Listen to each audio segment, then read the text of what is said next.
Hi dears, എന്തൊക്കെയാണ് എല്ലാവരുടെയും വിശേഷം? എല്ലാവരും സുഖമായിരിക്കുന്നോ? അപ്പം മുത്തുമണികളെ, ഞാനിന്ന് ഷെയർ ചെയ്യുന്നത് ഒരു കിഡിലം പുഡിങ്ങിൻ്റെ റെസിപ്പിയാണ് കേട്ടോ. ഇത് ഉണ്ടാക്കി കഴിക്കുന്ന സമയത്ത് നമുക്കിതിന് ഒരു ഇളനീർ പുഡിങ്ങിൻ്റെ ടേസ്റ്റൊക്കെ ആയിട്ടാണ് വരിക. ഇത് ഉണ്ടാക്കി കഴിക്കാൻ കൊടുത്തു കഴിഞ്ഞിട്ടുണ്ടെങ്കിൽ ഇത് എന്തുകൊണ്ട് ഉണ്ടാക്കിയ പുഡിങ്ങാന്ന് ഗസ് ചെയ്യാൻ പോലും പറ്റൂല കേട്ടോ. അത്രയും ടേസ്റ്റുള്ളൊരു പുഡിങ്ങാണ്. ഇത്രയും ടേസ്റ്റുള്ളൊരു പുഡിങ് ഈ ഒരു ഐറ്റം വെച്ച് ഉണ്ടാക്കിയെടുക്കാൻ പറ്റും എന്നുള്ളത് ഒരു ഞെട്ടിച്ച കാര്യം തന്നെയാണ് കേട്ടോ. അപ്പം നമുക്കിത് എങ്ങനെ ഉണ്ടാക്കുന്നത് നോക്കിയാലോ. അപ്പോൾ ഈ ഒരു ഐറ്റം വെച്ചാണ് കേട്ടോ ഞാൻ ഈ പുഡിങ് ഉണ്ടാക്കിയിട്ടുള്ളത്. ഒരു കഷ്ണം കപ്പ കൊണ്ടാണ് ഒരു പുഡിങ് ഉണ്ടാക്കിയിട്ടുള്ളത്. നല്ല ടേസ്റ്റുള്ള പുഡിങ്ങാണ്. കപ്പ കൊണ്ട് പുഡിങ്ങോ എന്ന് വിചാരിക്കേണ്ട, നല്ല ടേസ്റ്റുള്ള പുഡിങ്ങാണ് കേട്ടോ. അപ്പോൾ ഇത്രയും പോകുന്നൊരു കഷ്ണം കപ്പയാണ് എടുത്തിട്ടുള്ളത്. അപ്പോൾ ഞാനൊന്ന് ഗ്രേറ്റ് ചെയ്തെടുത്തിട്ടുണ്ട്. ഗ്രേറ്ററിൻ്റെ ചെറിയ ഭാഗം വെച്ച് ഗ്രേറ്റ് ചെയ്തെടുക്കണം കേട്ടോ. കപ്പ് അളവിൽ പറയുകയാണെങ്കിൽ ഒരു 1.25 കപ്പ് എടുത്തിട്ടുണ്ട്.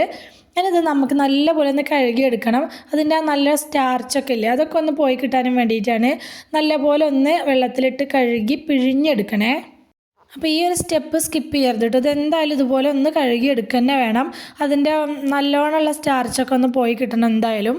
പിന്നെ ശ്രദ്ധിക്കേണ്ട കാര്യം, ഇത് ഗ്രേറ്റ് ചെയ്തെടുക്കുന്ന സമയത്ത് ഞാനിപ്പോൾ കുറച്ച് വലുതാക്കിയിട്ട് ഗ്രേറ്റ് ചെയ്തെടുത്തിട്ടുള്ളത്. ആ ഗ്രേറ്ററിൻ്റെ നല്ല ചെറിയ ഭാഗം വെച്ചിട്ട് ഗ്രേറ്റ് ചെയ്തെടുക്കുകയാണെങ്കിൽ നമുക്ക് പെട്ടെന്ന് തന്നെ വെന്ത് കിട്ടുകയും ചെയ്യും. അതങ്ങ് നല്ലപോലെ അലിഞ്ഞ് കിട്ടുകയും ചെയ്യും കേട്ടോ വെന്തിട്ട്. അപ്പോൾ ആ ഒരു കാര്യം കൂടി ശ്രദ്ധിക്കണേ. അപ്പോൾ ഞാനിപ്പോൾ നല്ലപോലെ ഒന്ന് പിഴിഞ്ഞെടുത്തിട്ടുണ്ട്. ഇനി ഈ വെള്ളം നമുക്ക് ആവശ്യമില്ലത് നമുക്ക് കളയാം. പിഴിഞ്ഞ് നല്ലപോലെ തന്നെ പിഴിഞ്ഞെടുത്തിട്ടുണ്ട് കേട്ടോ. ഇനി വേറൊരു ബൗളെടുത്ത് വെച്ചിട്ട് അതിലേക്ക് ഞാൻ തേങ്ങാപ്പാൽ ഒഴിച്ചു കൊടുക്കുന്നുണ്ട്. അപ്പോൾ ഒരു 1.5 കപ്പ് തേങ്ങാപ്പാൽ എടുത്തിട്ടുണ്ട്. അത്യാവശ്യം നല്ല കട്ടിക്കുള്ള തേങ്ങാപ്പാൽ എടുക്കുക കേട്ടോ. ഒരുപാട് അങ്ങ് വെള്ളത്തോടുക്കനുള്ള പാലെടുക്കണ്ട, അത്യാവശ്യം കട്ടിയുള്ള പാലെടുക്കുക. 2 പാൽ ഉപയോഗിച്ചിട്ടാണ് കേട്ടോ ഞാൻ ഈ പുഡിങ് തയ്യാറാക്കി എടുത്തിട്ടുള്ളത്. നല്ല ടേസ്റ്റ് ഉണ്ടാവും തേങ്ങാപ്പാലിൽ ഇതുപോലെ ചെയ്യുന്ന സമയത്ത്. ആ തേങ്ങാപ്പാലിലേക്ക് ഞാനൊരു 4 ടേബിൾ സ്പൂണോളം കോൺഫ്ലോർ ഇതുപോലെ ഇട്ട് കൊടുത്തിട്ട് ഒന്ന് കട്ടകളൊന്നുമില്ല ഒന്ന് കലക്കിയിട്ട് ഒരു സൈഡിലേക്ക് മാറ്റി വയ്ക്കുക. ഇനി നമുക്ക് പുഡിങ് ഉണ്ടാക്കാൻ തുടങ്ങാം.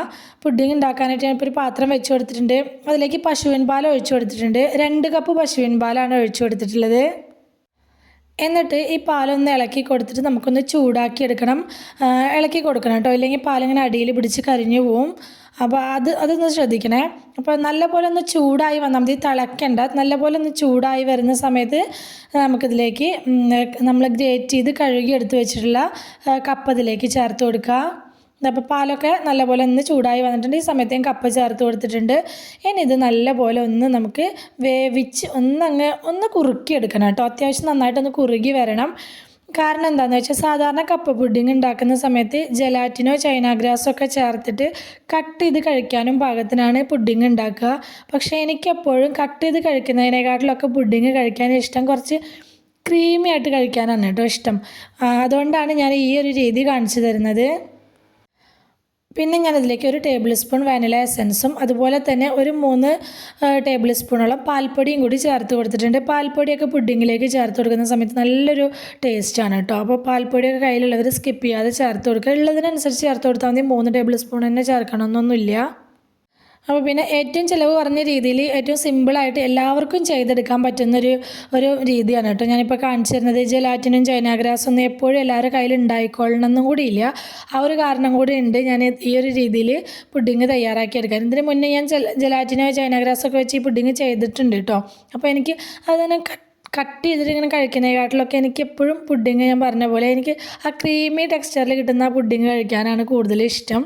ഇപ്പോൾ കോൺഫ്ലോർ ഉപയോഗിച്ച് ചെയ്യുകയാണെങ്കിൽ നമുക്ക് അങ്ങനെ കിട്ടുകയും ചെയ്യും, എല്ലാവർക്കും ചെയ്തെടുക്കാനും പറ്റും കേട്ടോ. അപ്പം നമ്മുടെ കപ്പയൊക്കെ നല്ലപോലെ വെന്ത് ഒന്നിങ്ങനെ കുറുകി വരുന്നുണ്ട്. നല്ലപോലെ ഒന്ന് കുറുകി വരണം കേട്ടോ. ആ സമയത്ത് നമുക്ക് തേങ്ങാപ്പാലിൽ കോൺഫ്ലോർ കലക്കി വെച്ചിട്ടുണ്ടായിരുന്നില്ലേ, ആ മിക്സ് ഇതിലേക്ക് ഒഴിച്ചു കൊടുക്കുക. അത് ഒഴിച്ചു കൊടുക്കുന്ന സമയത്ത് ഇതുപോലെ നല്ലപോലെ ഒന്ന് ഇളക്കണം കേട്ടോ. കാരണം കോൺഫ്ലോർ ഇങ്ങനെ അടിയിൽ പോയി കട്ട പിടിച്ച് കിടക്കുന്നുണ്ടാവും. നല്ലപോലെ ഒന്ന് ഇളക്കി മിക്സാക്കി യോജിപ്പിച്ച ശേഷം ഇതിലേക്ക് ഒഴിച്ചു കൊടുക്കുക. എന്നിട്ട് വീണ്ടും നമുക്കിതൊന്ന് നല്ലപോലെ ഒന്ന് കുറുക്കിയെടുക്കണം. അപ്പോൾ ഫ്ലെയിം ഒരു മീഡിയത്തിൽ വെച്ചോട്ടോ. ഒരുപാട് കുറച്ചും വെക്കേണ്ട കൂട്ടിയും വെക്കേണ്ട. പിന്നെ ശ്രദ്ധിക്കേണ്ട കാര്യം, കൈ എടുക്കാതെ നമ്മൾ ഇടയ്ക്കിടയ്ക്ക് ഒന്ന് ഇളക്കി കൊടുക്കണം കേട്ടോ. ഇനി ഇതിലേക്ക് മധുരത്തിന് ആവശ്യമായിട്ടുള്ള പഞ്ചസാര ചേർത്ത് കൊടുക്കണം. ഞാനിപ്പോൾ ഒരു 1/2 കപ്പ് പഞ്ചസാര ചേർത്ത് കൊടുത്തിട്ടുണ്ട്. അത് പോരാ, ആ പഞ്ചസാരയുടെ മധുരം പോരാ. കാരണം നമ്മളെപ്പോഴും പുഡിങ് തണുപ്പിച്ച് കഴിക്കുന്ന സമയത്ത് മധുരം കുറയും. അപ്പോൾ കുറച്ച് മുന്നിൽ നിൽക്കുന്ന വിധത്തിൽ വേണം നമ്മൾ ഇതിലേക്ക് മധുരം ചേർത്ത് കൊടുക്കാനായിട്ട്. ഞാനിതിൽ 1/2 കപ്പോളം കണ്ടൻസ്ഡ് മിൽക്കും കൂടി ഞാൻ ചേർത്ത് കൊടുത്തിട്ടുണ്ട് കേട്ടോ. അപ്പോൾ ഈ മിൽക്ക് മെയ്ഡ് കയ്യിലില്ലാത്തവർ ചേർത്ത് കൊടുക്കണ്ട. അതിന് പകരം പഞ്ചസാരയുടെ അളവ് കൂട്ടിയിട്ട് ഇട്ട് കൊടുക്കുക. ഞാൻ പറഞ്ഞ പോലെ കുറച്ചൊന്ന് മുന്നിലായിട്ട് നിൽക്കണം മധുരം. അപ്പോഴാണ് നമ്മൾ പുഡിങ് തണുപ്പിച്ച് കഴിക്കുന്ന സമയത്ത് ഒരു നല്ല മധുരം, അത്യാവശ്യം മധുരം കിട്ടുള്ളൂ കേട്ടോ. അപ്പോൾ ഞാനിപ്പോൾ ഒരു മീഡിയം മധുരത്തിൽ തന്നെയാണ് ഇത് എടുത്തിട്ടുള്ളത്. ഒരുപാട് മധുരത്തോടെ അല്ല കേട്ടോ ഞാൻ എടുത്തിട്ടുള്ളത്. കാരണം ഞാൻ ഇതിൻ്റെ ടോപ്പിങ്സിൽ ഇട്ട് കൊടുക്കാനും വേണ്ടിയിട്ടൊരു സംഭവം ഉണ്ടാക്കുന്നുണ്ട്. അപ്പോൾ അത് കുറച്ച് മധുരമുള്ളതാണ്.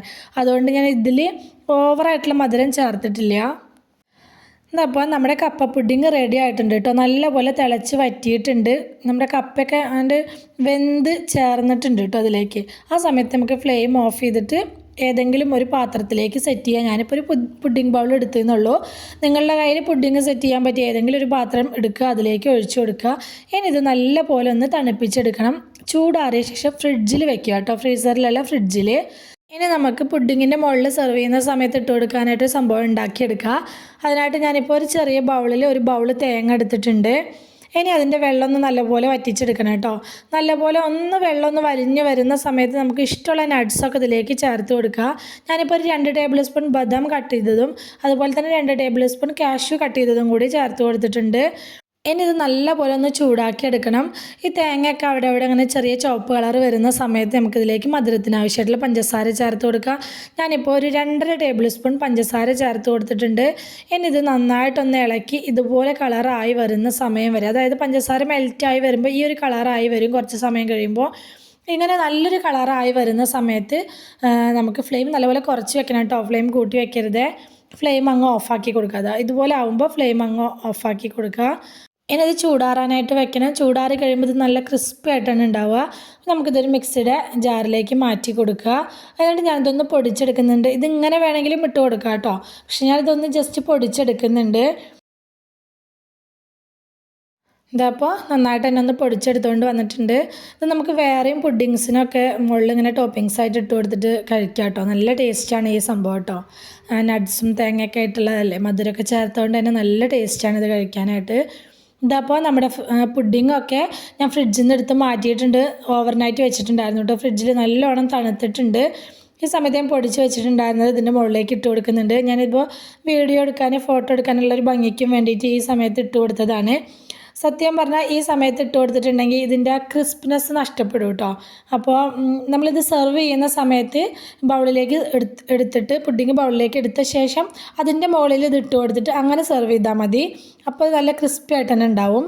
ഇതിപ്പോൾ ഞാൻ പറഞ്ഞല്ലോ, വീഡിയോ ഫോട്ടോ എടുക്കാനുള്ള ഭംഗിക്ക് വേണ്ടിയിട്ട് ഡെക്കറേറ്റ് ചെയ്യൽ ആദ്യം തന്നെ ചെയ്തു എന്ന് മാത്രമേ ഉള്ളൂ.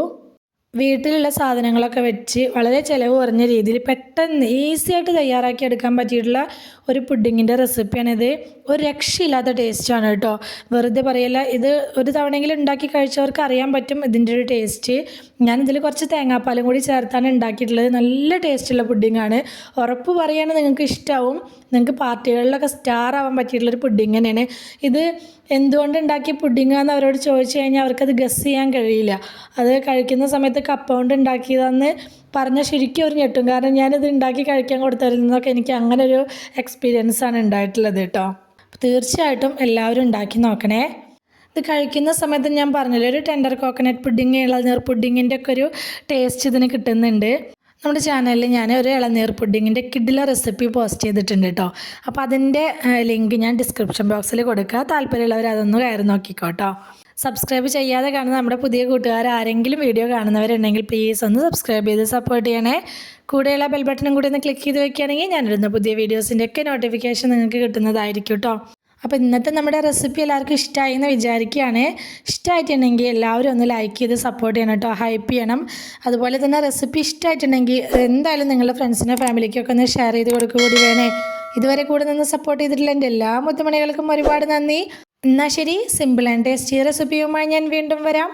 ബൈ.